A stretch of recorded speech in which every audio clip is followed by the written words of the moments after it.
নমস্কার বন্ধুরা, আশা করছি সবাই খুব ভালো আছেন। আজকে আপনাদের সঙ্গে আমি শেয়ার করতে চলেছি খুবই সাধারণ একটি রেসিপি। তবে এই রান্নাটি সাধারণ হলেও স্বাদে কিন্তু অসাধারণ। আমরা প্রায় প্রত্যেকেই এই ট্যাংরা মাছ বাড়িতে রান্না করে থাকি। দেখে নেওয়া যাক আমার আজকের রেসিপি, ট্যাংরা মাছের তেল ঝাল। সেটা বানানোর জন্য আমি সবার প্রথমেই নিয়ে নিয়েছি 5 পিস ডিমওয়ালা ট্যাংরা মাছ। মাছগুলো আমি খুব ভালো করে পরিষ্কার করে কেটে ধুয়ে নিয়েছি। এর মধ্যে দিয়ে দিচ্ছি 1 চামচ লবণ আর 1 চামচ হলুদ গুঁড়ো। এখন লবণ আর হলুদটা আমি মাছের গায়ে খুব ভালো করে মাখিয়ে নেব।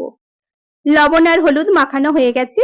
এখন আমি গ্যাসে একটি প্যান গরম করে নিয়েছি আর তাতে আমি দিয়ে দিচ্ছি 4 থেকে 5 টেবিল চামচ সরষের তেল। তেলটা গরম হলে আমি মাছগুলো এখন ভেজে নেব। আমি সব মাছগুলো এই কড়ার মধ্যে দিয়ে দিচ্ছি। এখন মাছগুলোকে আমি 2 পিঠ খুব ভালো করে ভেজে নেব। দেখুন আমি ননস্টিকের তাওয়া ব্যবহার করেছি। আপনারা যদি স্টিলের বা সিলভারের কড়াই ব্যবহার করেন তাহলে কড়াইটা প্রথমে খুব ভালো করে গরম করে নিতে হবে। তারপরে তেলটা দেওয়ার পরেও খুব ভালো করে গরম করে নেবেন, তা না হলে মাছগুলো কড়ার গায়ে লেগে যেতে পারে। এখন আমি মাছগুলো দেখুন ভাজা হয়ে গেছে। আমি সব মাছগুলো কড়া থেকে উঠিয়ে নিলাম। এখন এই তেলের মধ্যেই আমি ফোড়ন হিসেবে দিয়ে দেব 1/2 চামচ কালো জিরে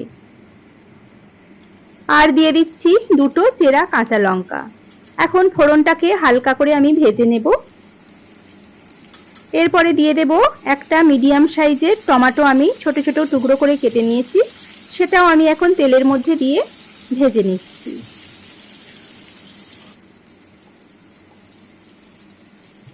টমেটোটা হালকা নরম হয়ে এসেছে। আরো কিছুক্ষণ আমি টমেটোটাকে ভেজে নিয়ে এর পরে আমি দিয়ে দিচ্ছি গুঁড়ো মশলাগুলো। 1/2 চামচ হলুদ গুঁড়ো, 1/2 চামচ লাল লঙ্কার গুঁড়ো আর 1/2 চামচ দিয়েছি আমি কাশ্মীরি লঙ্কার গুঁড়ো। এরপরে দিয়ে দিলাম 1/2 চামচ জিরে গুঁড়ো আর 1/2 চামচ ধনে গুঁড়ো। এখন মশলাটাকে খুব ভালো করে আমি কষিয়ে নেব তেলের সঙ্গে।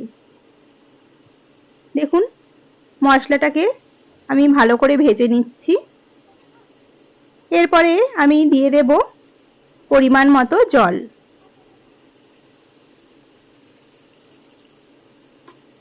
এই রান্নাতে আমি বেশি কিছু মশলা ব্যবহার করিনি। দেখুন আমি জল দিয়ে দিলাম খুবই অল্প পরিমাণে।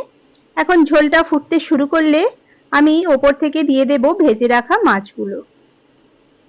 যে কোনো মাছই যতটা টাটকা হবে তা যেভাবেই রান্না করা হোক না কেন স্বাদটা কিন্তু খুবই সুন্দর হয়। দেখুন মাছগুলো আমি ঝোলের মধ্যে দিয়ে দিলাম। এখন মাছগুলো আমি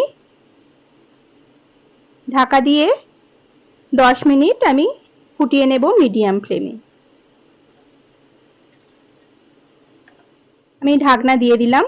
10 মিনিট পরে আমি ঢাকনাটা খুলে দেখিয়ে দিচ্ছি। দেখুন ঝোলটা অনেকটাই কমে গেছে আর মাছগুলো আমার মোটামুটি রেডি হয়ে গেছে।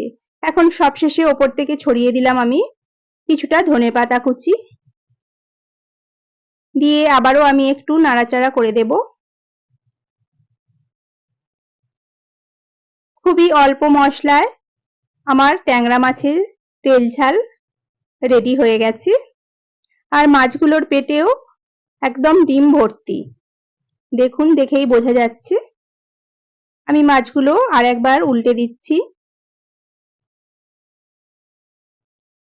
এখন সবশেষে আমি ওপর থেকে দিয়ে দেব কিছুটা কাঁচা সর্ষের তেল।